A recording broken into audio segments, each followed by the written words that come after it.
Let's go.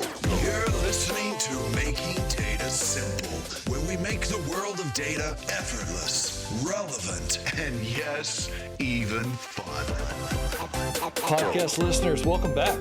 Al Martin here. Hope everything is going extremely well. We're gonna jump right in, have some fun today. I have Phillip Swan, who is a dynamic, forward-thinking leader renowned for turning complex challenges into strategic opportunity. By way of role, he is the Chief Product and Go-to-Market Officer at the AI Solution Group. He blends customer-centric go-to-market strategies with cutting-edge product development, leadership, partnerships, and he does this by integrating sales, marketing, product, operations, business growth, all that put together. Welcome, Phillip. Thank you for being here on our humble show. I'm glad that you were able to find us. Oh, thank you. I really appreciate the opportunity to meet you and your audience. So thank you for having me. Yeah, we'll have some fun. By the way, I like to go everywhere, so we'll ask all kinds of different questions. But the first question I'm going to ask is I always ask is to allow you to introduce yourself, who you are, and what essentially brings you to us today. Great. Well, thank you very much for the opportunity. So my background, I started off life as a computer science graduate and engineer. I built products for various parts of the ecosystems. It started off working for the government, building out infrastructure, and then went into industry and took my first company public, which was a company called Wind River Systems. I was part of that team, and I got the taste for always getting into business. So I started off life as an entrepreneur at 8 years old, and I did my first distribution strategy at 9. So it started off with a paper route, and I went in and hired 4 of my friends. I built out a channel strategy, and I built at 9 years old. And, fantastic. And then sold that and went to sell baby clothes. And at the age of 16, I was going to China, and actually Hong Kong, and as a 16-year-old and negotiating buying product from Hong Kong so that I could actually earn money. And and I've always been an entrepreneur on that side. But my focus has always been technology, and I love technology. I love solving complex problems. So what you mean? You hired your friends for your paper route? I mean, like, so you could sit at home and watch and send them out so they could get the job done, or how does that work? Oh, no, I did the work too. So it was, I added more routes to it, and I basically got a little cut of the top of bringing them that business. So it was a tiny little amount, but when you have 5 of your friends, it all added up. And the driving force in all of this was me buying a road bike as a kid, because my parents never gave me a cent of pocket money or allowance in my life. Mm-hmm. It was always about building my own responsibilities. My parents were really good at instilling that into me. Driving customer solutions has been ingrained in me from the earliest age. Did you appreciate it at the time? Absolutely, I did. Because really? I really did, because I got to feel value in, hey, I bought something with my own money and I earned it. So that really, really fantastic. Struck me. What is Wind River Systems?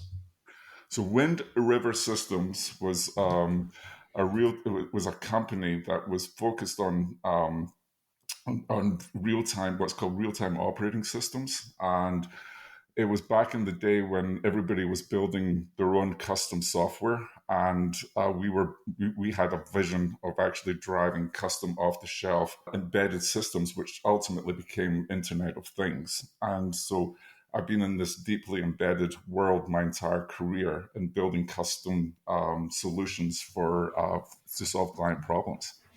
And you sold this? Yeah, that makes sense. Yeah, we took it public, and then it got sold. Congratulations! Have you ever held a corporate job? Absolutely. So I've worked. So after one of my startups called Telegy Networks, I worked at Texas Instruments, where I ran a very large part of the Texas Instrument business, which is the wireless. And then I went to Microsoft. Microsoft recruited me to run 3 global businesses for them. So yes, I have had the corporate job. I know what it's like to work in the corporate environment. And what's the verdict? The verdict is I love working with enterprises. I don't like working inside enterprises.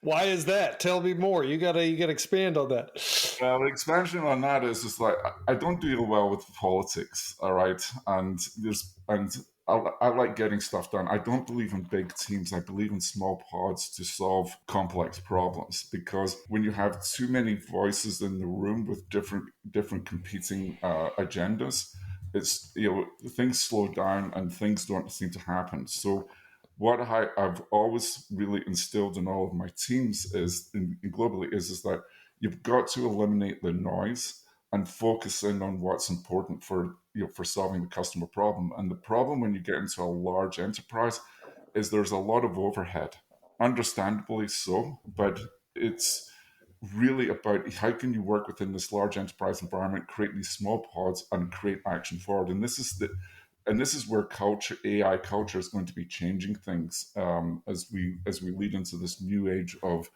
not only generative AI, but also what's about to come through the door with artificial general intelligence, or AGI, which is where the humans cannot differentiate whether they're talking to a computer or a human being. You jumped right into it. All right, fantastic. So before I go into AGI, I will ask you a question on where your head's at on AGI. But you're the chief product go-to-market officer at the AI Solution Group. Is this a company that you co-founded, or tell me more there? Yes, so I'm part of the co-founding team. So the company started about 5 months ago, and we're both a software product and services company. Our exclusive focus is on safe and responsible AI. And what does that mean? What that means is that you've got the explainability, the transparency, and the observability to have confidence in what the artificial intelligence is actually doing for you. So, problem that we see that we've seen is that companies are not aware of the problems that are about to hit them over the face and over the head. And that is all the regulatory efforts that are going on across the globe with respect to AI. And we're very much focused on this. So I helped co-found this team. We're all have our own respective superpowers. And our goal is really to help large enterprises, Fortune 500s and above, to really bring AI solutions to the market responsibly. Now, what does that mean? I'm sorry to just spill off here. That's all right. Keep going. But the important thing here is that to notice that 87% of AI and data projects do not see the light of day. They do not go into production. And that's a real problem. And the real issue that we've recognized on this is the disconnect between the business and the CIOs in the company, because CIOs and CTOs are not generally pro artificial intelligence. Okay, there's a lot to go through with that. But to back up, so I think I got the premise and I get the issues around responsible AI. But the AI Solution Group, what is your use cases or the go-to-market that you're driving? Is it just around safe and responsible AI? Start, finish, done? Ultimately, yes, it will be.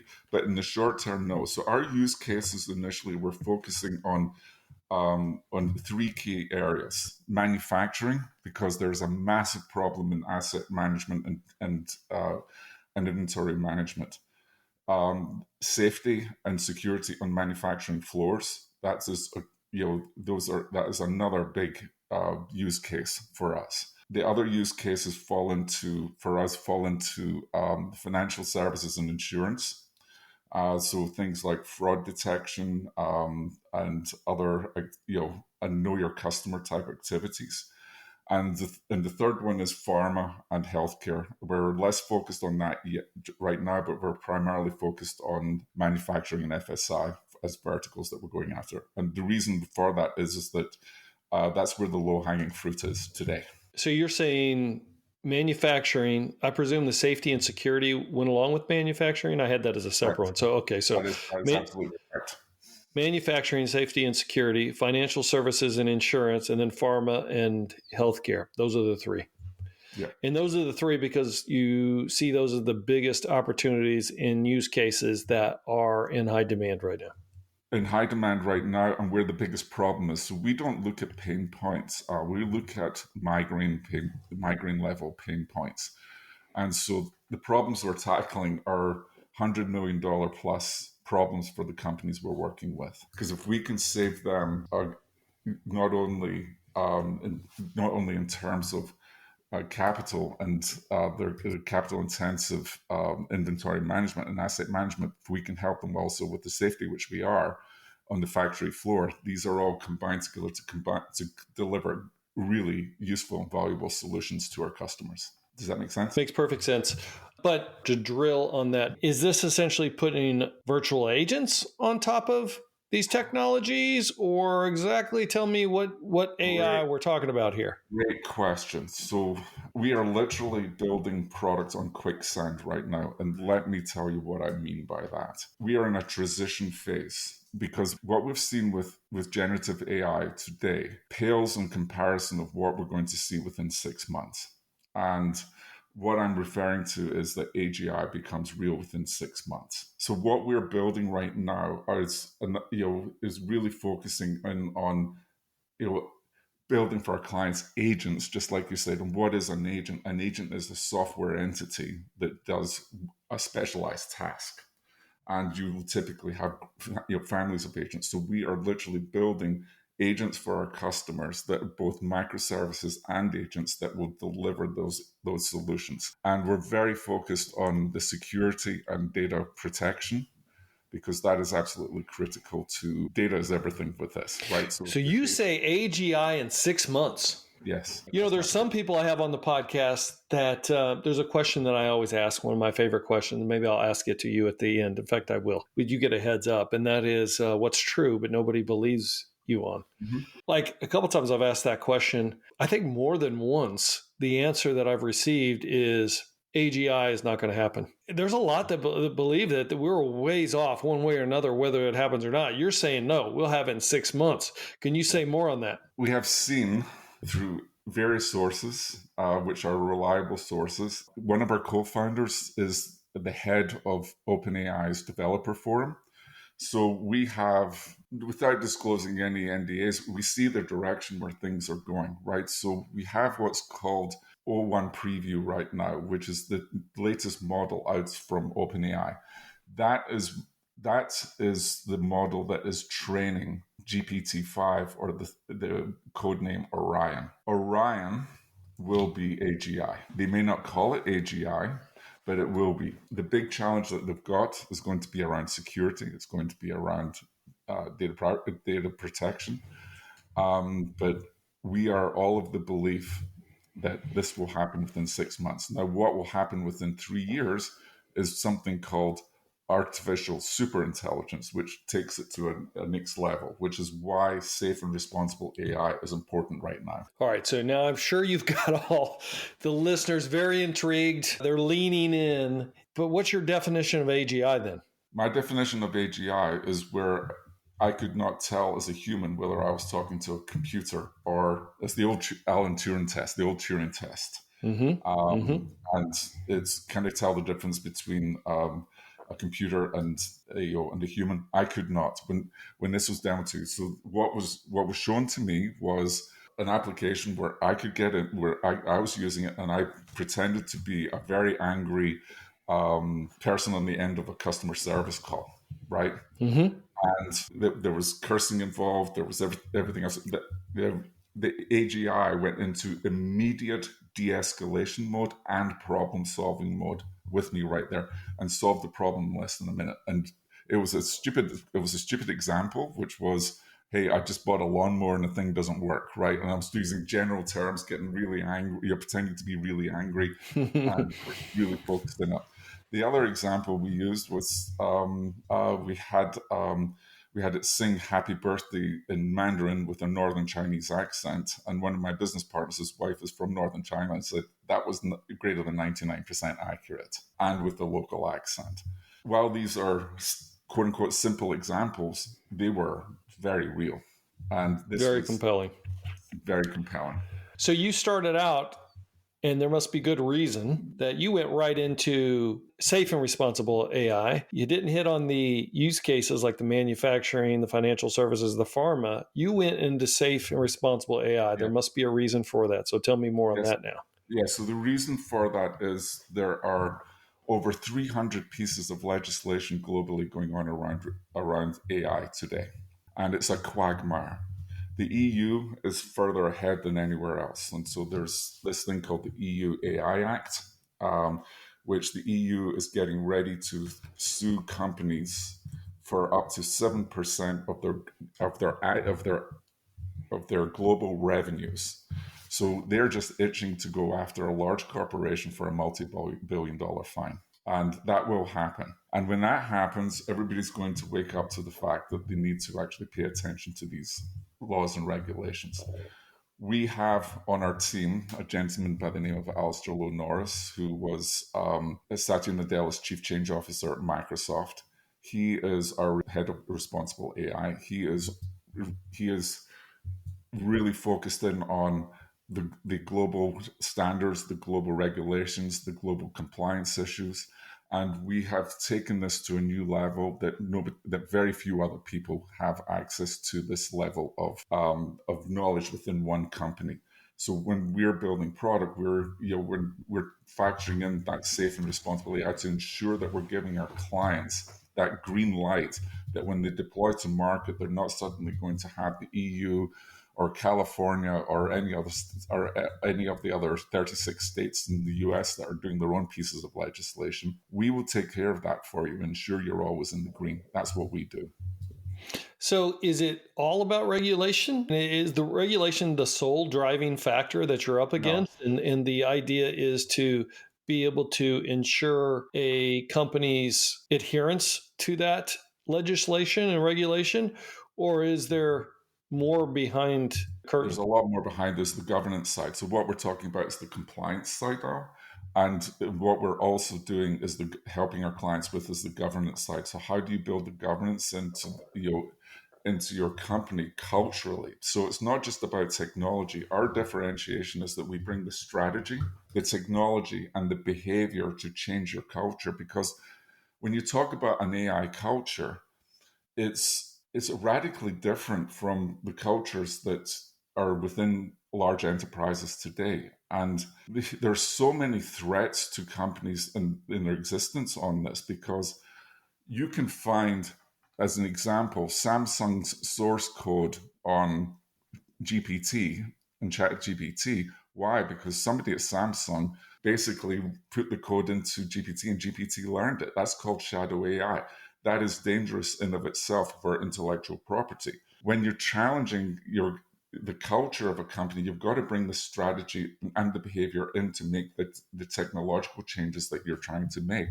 So it's governance, it's compliance, it's cultural bias, it's discrimination, it's all of those things that are being really focused in on the commercially available solutions today that are there.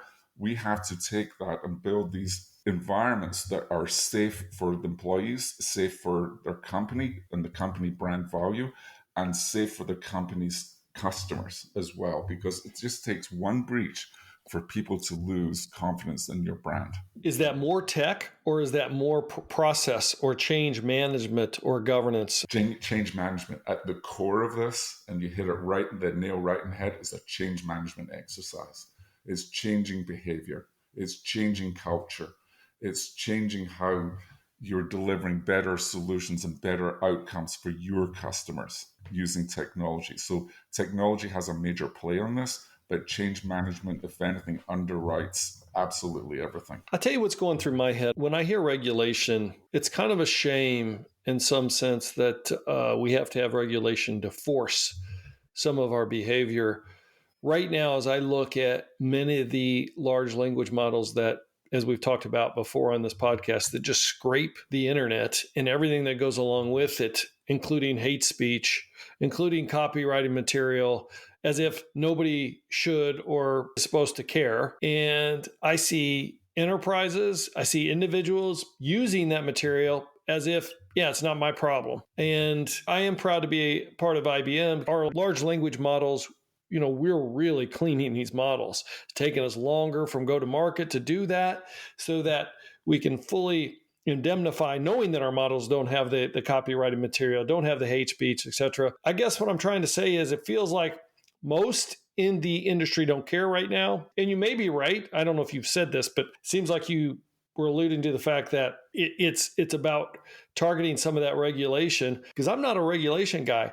I'm not sure without regulation, people will act or change their behavior. So maybe it is the catalyst. God, it hurts me to even say that. But what do you think? I'm with you 100% because when you talk to clients today, safe and responsible AI is not a thing for them, right? They're trying to figure out how to integrate AI into into their work lives. And so the problem is with most corporations, there's very little governance. So people are going off on their own in their own teams, and whether it's using ChatGPT or Perplexity or Pi or whatever solution they're doing, they're putting intellectual property out in the ether, right? In training these other large language models with their solution. That it's only a matter of time before a catastrophe happens. And there are two types of catastrophes. There's a breach, right? And the other one is I'm going to get a big fine, right? I'm sure there are plenty others, but these are the core things that are on people's minds. So it's going to take somebody either getting a big fine or being a large breach for people to start recognize we need to have our own clean environments, whether it's on premise in my own dedicated data centers or whether it's in the cloud in a private data center using a foundation model. Depending on how your security posture looks like, do I prepare for the future now with a company like the AI Solution Group where we build it in so that when the catastrophe happens, you're already there, you're protected? Or do you wait for the catastrophe to happen and then you're scrambling and you're going to be panicking into implementing a solution? So we're not there yet from a compliance or regulatory standpoint. We're getting ready for when it happens. What we're selling to our customers today are safe and responsible AI solutions that you can get into production now and be delivering value to your customers, whether it's internal or external, now. And that's where we're at. So you say that much of what you have is change management, or planning for on the regulation side is change management. Does this involve like playbooks that you've learned from experience? And how will your company maintain that differentiation? I mean, what do you know that nobody else knows? Well, if I told you that, then wouldn't be a secret. We do know something that I'm not telling you, and I'm not prepared to tell the audience yet. But it does bring into change management. Change management is the core component because we believe that change, the lowest common denominator in change, is a conversation. So you have to start talking to people, whether it's customers or internal stakeholders, to ensure that what is the problem or the migraine that we're trying to solve for, and are we solving it in a way that is compelling for the person who's the end user that's going to be using it? It might be our customer or it might be somebody internal, and it's got to be in a way that is compelling for them. And so what we're seeing is that we're building out all of this knowledge to teach our customers how to fish and how to build their own center of excellence around artificial intelligence internally that will allow them to actually bring value both internally and externally to their customers using artificial intelligence. Does that mean you're more like a consulting? You're shaking your head no. It's both. So we're both software and services. So we do both. And that is one of our core differentiators, is that we bring both the management consulting side of to things and the product side. So we are building products as well as building solutions. So we're doing build with our customers, which means that platform that we're building that we will be releasing to market sometime in 2025 is going to be something that is useful because we're building it with customers today. But to be fair, Phillip, I mean, if you're a listener out there, they're saying, all right, Phillip comes in, he's selling software and a playbook based on his unique super secret experience. Why would I bring Phillip and the AI group in? What's your 2-minute pitch to that? The simple reason is that every single one of us in the company has worked for and brought product to market within large enterprises for virtually our whole careers. And so what we bring together is the different aspects of understanding the internals of the enterprise and working with C-suites. We've all worked for CEOs of multi-billion dollar companies directly. And so we know how we understand the problems by talking to our customers and how to solve these problems in a way that allows them to scale. So that it's for us, for what they're getting from us is product, and what they're getting from us is also advice on how to change their culture internally to not only support this product but the future going forward. So we merge both. Our management consulting is actually a separate group within the AI solution group. We have a product group and we have the management consulting group, and that's how we are able to separate our ability to actually deliver great solutions for our customers. Say more on the product. Yeah, say more on the product if you could. So in the product we're building, so we have listened to our customers the last 5 months. And what we have really focused in on is the ability to bring a platform that will effectively become what we intend to be a de facto standard in enterprise-grade AI solutions that will allow our clients to build their own AI solutions without having to rely on large consulting firms, and they'll be self-sufficient and being able to own their own destiny. And so our value is delivering them. It's a platform. Why isn't Microsoft and IBM sufficient? We are focused on us abstracting the complexity out of the compliance, the safety, and the ability to actually build your AI solution that can go into production without any fear of brand value erosion. And that's pretty similar to IBM's strategy in that, like, we're hybrid cloud. We're trying to rise above on the platform sense so we could be a competitor, but that's okay. This is your show. It's all good. On the tooling, I presume it's going to be an AI reference architecture around manufacturing, financial services, or pharma, as you mentioned earlier. We already have the reference architectures. Those reference architectures are already there. Okay. And so we have that ability today to actually deploy those. What we're building is a platform that will enable customers, your clients, to actually not only build solutions, but be able to outsource the development of these solutions simply and easily without having to go and hire these large, expensive consulting firms to actually drive the value back, because we are able to build that expertise and knowledge right into the platform. I can't give you more detail than that because I'm dancing around non-disclosures and everything else. Like you mentioned earlier, how long has the AI solution group been in existence? You said like 6 months or something? Yeah, so 5 months. So what we're doing is a build with our customers right now. So we have a whole product architecture. We have all the product features that we have already lined up and prioritized. And now we're building those with our customers, understanding what they need today and what they're going to need in 3 months and what they're going to need in 6 months. And so, how did this come about? How did the AI solution group come about? You must have identified this gap and then got together with some colleagues and said, "Oh, we got to do this. We got to do it now." We did, and we saw the need for safe and responsible AI, over a year ago, and we've been talking about it for a while. And we all basically sat down, a little mini workshop in a hotel here in the Pacific Northwest. And we threshed it out, and this is what we ended up with. And our clients are biting, which is good. And the reason why clients are biting is they understand the need to future-proof themselves. What's not happening is the conversations are not happening at the board level yet, and at the C-suite, how to integrate cultures yet. So we are ahead of the curve.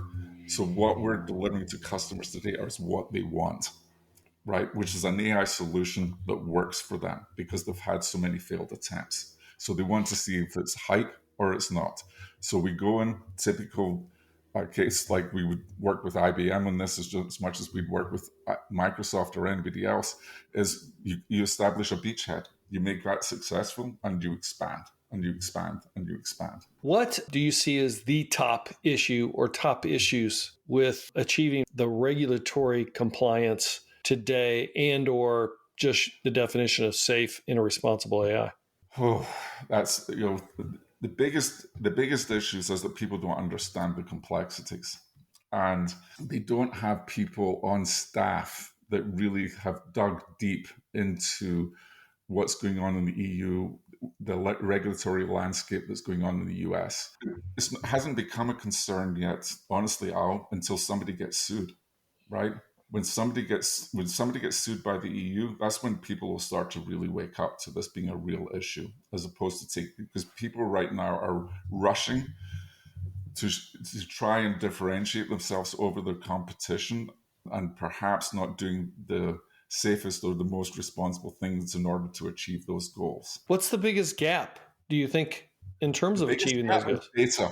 The biggest gap, honestly, is the cleanliness of data, and the whether it's PII data, whether it's inaccurate data, whether it's whatever you want to do. The most common problem is that people don't have access to clean data. Clean data, why don't you just look up, you're up my alley right now because I'm a data guy, but describe clean data. How do you know when it's clean? Oh, that's a great question. It's one of those things, you know it when you see it, right? When your gut tells you. I don't know that's going to fly, but I got you. Keep going. That's probably a bit for the reality on it. But the thing is your PII data sufficiently obfuscated, right? Is your customer data sufficiently accurate? Is your current information in ERP or CRM accurate? And we all know that the chances are it's not, right? And so there is a very much a process that has to go in any AI readiness to ensure there's data cleanliness, and sometimes that leads to a data evacuation exercise. We've seen that happen. Data evacuation exercise. What we saw with one of our clients was that when we got into the exercise, they suddenly realized that they had data in so many different places that it was costing them so much money. They did a cost analysis that they realized it would be cheaper if they brought it into their own data centers. We're hearing this a lot now, and I just did a podcast with a gentleman by the name of Ian Smith, Lighthouse Technologies, and he was talking about the repatriation of data, or bringing it back into the data center. You see the same? Or you see it heading the same way? Yeah, I see it heading the same way, because people are starting to wake up to the fact that a big reason why their data isn't clean is that it's spread over. It's like this Medusa of tentacles all over the place of data that's everywhere, and they don't know. There's no clear inventory and chain of custody of that data to ensure that it's been accurately. Lineage of that data. Yeah. Yeah. But do you really believe they're going to bring, I mean, we just went through get to cloud, get to cloud, get to cloud. Now you think we're going to revert that trend? No, I don't think we're going to revert the trend from being in cloud. I think they're going to go private cloud for data, or on-prem for some of these, because some of these, and the reason why they'll go on-prem for some of this, there's just simply not the bandwidth available to interact with the data in the real-time nature that you need to do to support some of these AI use cases. And let me give you a specific example.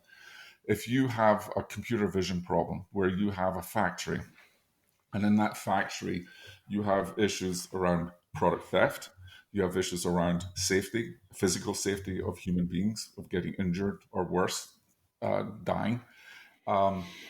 There's a lot of data that goes through those cameras on a per second basis. If you're supporting 30 frames per second, how are you going to access that data in real time if you're not on-prem? There's just simple. If you've got a large factory with hundreds of cameras, you're talking tens of thousands of frames per second of video. How do you process those if it's not locally, right? And how do you store that if it's not local? That's the problem one of the problems that we're solving. Luckily, IBM's strategy has been hybrid cloud, and we do have AI solutions on-prem. Clear differentiator. It sounds like your organization is preparing for that just as well. But given what you said, I mean, it's going to be a challenge. Much of the AI in the industry right now, outside of IBM and yourself, is SaaS only. Right. Is that not going to create major inhibitors to safe and responsible AI in the future? particularly as it relates to data? No, because I don't believe so, and the reason is that we believe that we can offer this as a SaaS-like service over time, and it will be a hybrid public-private.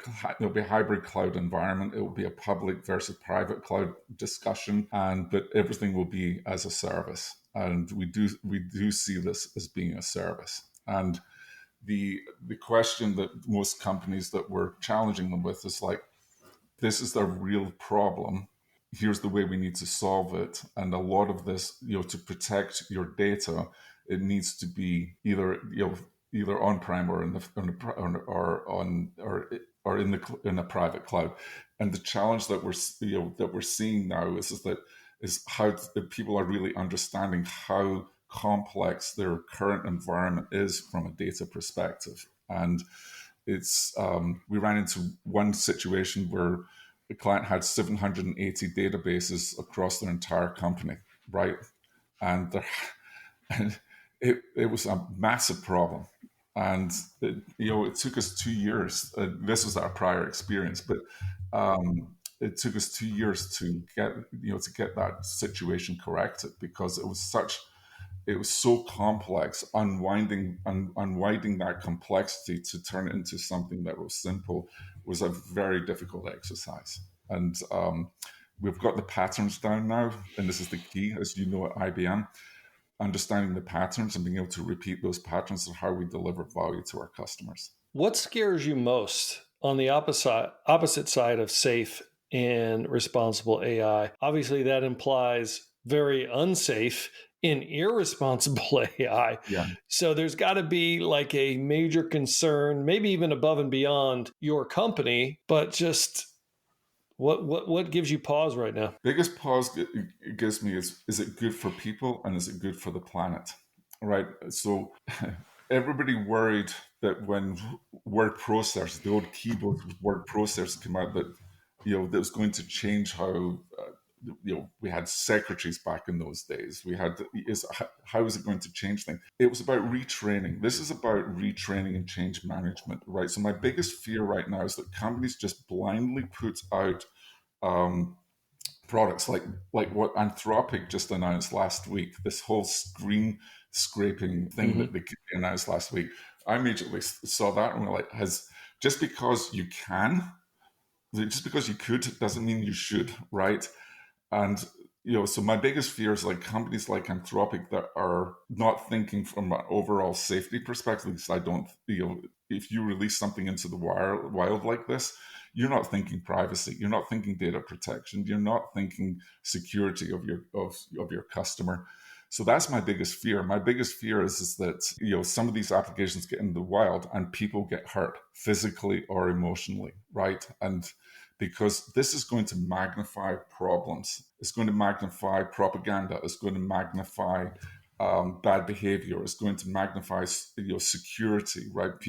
AI security is a real thing now. And so those are my biggest fears on this, to be quite honest. And then good for the planet is, are we optimized as much to save our reliance on electricity, water, and other resources that we'll leave a legacy for our families, in the future? This reminds me of Jeff Goldblum's character in Jurassic Park, Dr. Malcolm or whatever, when he said, your scientists were so preoccupied with whether or not they could, they didn't stop to think if they should. Yeah. So you say that we're in the same AI vein of that sentiment there. Yes, I am. That's my biggest fear.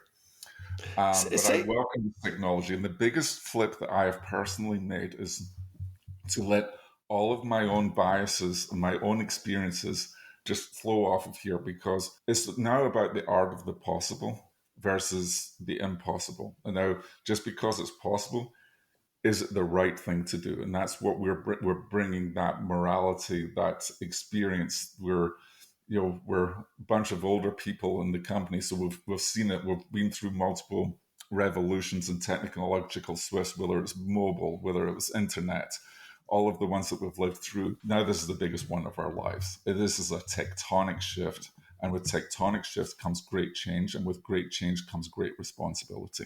And we are focusing on that. Taking this one step beneath here is, because I know you mentioned a lot in terms of what I've read, and that is, could you explain shadow AI? So shadow AI is where you have, I'll go back to my Samsung example. It's like an engineer or engineers somewhere within Samsung had put their code into ChatGPT for some reason. Don't know what the prompt was, but you could literally go into ChatGPT and find Samsung source code for the mobile operating system. Shadow AI is where your intellectual property is now part of that public knowledge base that is the large language model. And this is another threat to another attack surface for companies, because all of a sudden now your intellectual property is out in the ether. Now people are able to understand that intellectual property and come up with strategies to counteract you, or come up with strategies to attack you, and can really cause you real damage. And so it's the issue where secret knowledge becomes public knowledge without you realizing it. Good explanation, Philip. So look, what would you leave the listeners with in terms of what they should be thinking of, the AI solution groups, what you have to offer? How would you wrap this all up? Wrap it all up. Think about your use case. What is your biggest migraine, right? Think of what a migraine level that is $100 million plus problem for you, and why has it not succeeded? And where we can come in and help is with our 1 to 2 day workshop, is really work into that into those use cases and come up with a plan that will get you to into production with an AI solution based off of that use case. We do this very, very quickly.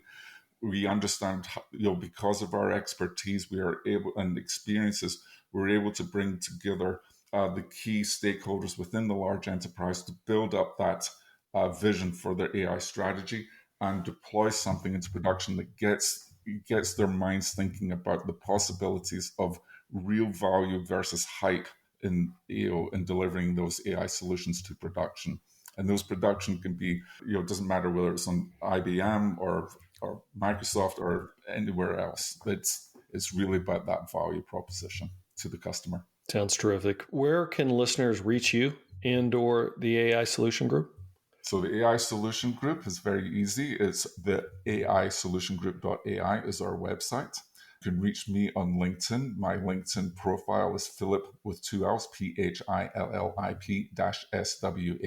Always, you can DM me and I'll always respond. And my email is Philip with 2 L's at the aisolutiongroup.ai. Happy to take a chat anytime. So thank you. Fantastic. All right, 2 final questions. First question is, and I already gave you this warning, what's true and no one agrees with you on?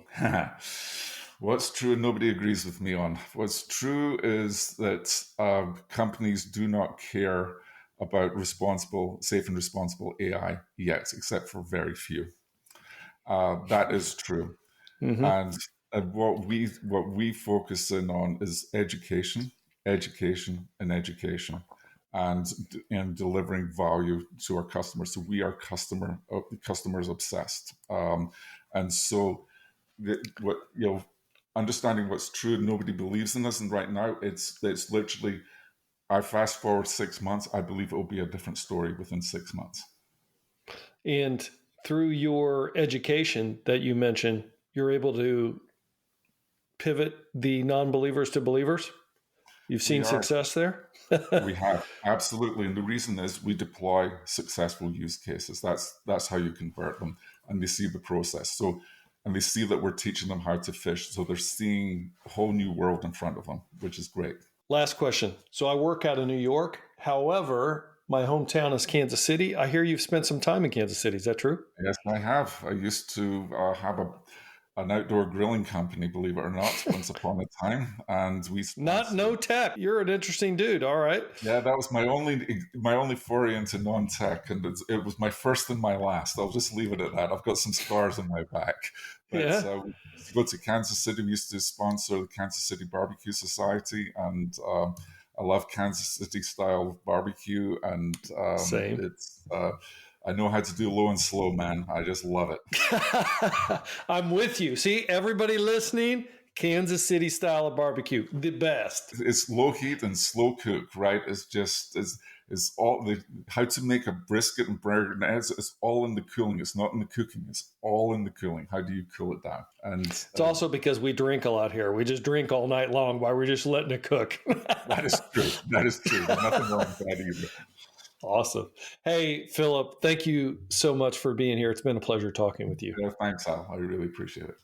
Phillip Swan, everybody, and check out the AI Solution Group. Thank you for listening. If you have any comments, questions, whatever you want to talk about, hit us on almartintalksdata@gmail.com. We'd love to hear from you. Until next time, we'll see you on the podcast.